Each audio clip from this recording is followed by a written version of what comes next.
We as mental health consumers need the services of government to survive.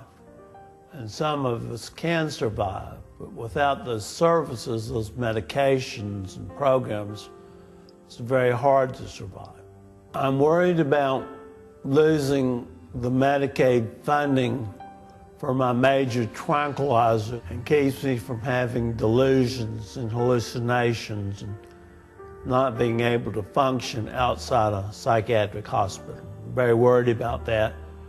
And really, that decision is in the hands of the state legislators. If you don't want people on the street in front of the new civic center begging for money, then don't cut this budget, because some of those mental health consumers will be out there begging. My son's name is Marcel, and I am so proud of him.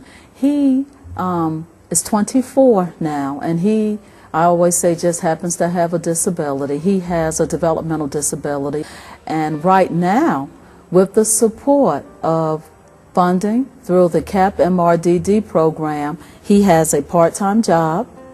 He is spending time in his community, learning how to be healthy, learning how to be independent.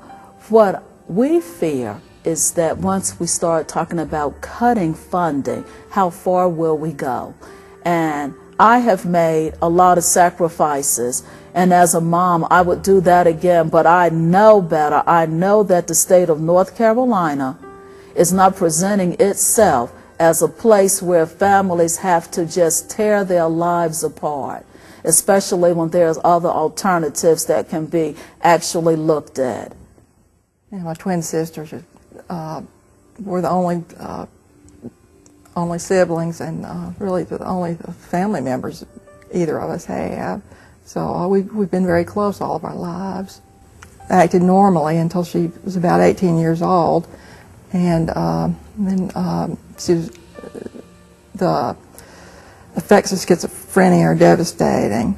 So my mother and I have taken care of her since she was 18, and the legislators need to try to put themselves in the place of a mentally ill person or their family members, some with very serious illnesses like my sister that have been devastating all their life and who will need special services for the rest of their life.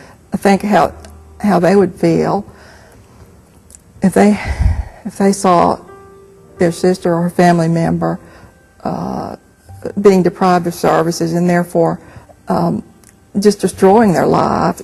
Mental illness is just as serious as any medical illness that anyone could have, and it's more serious in a lot of ways. And without community services and support,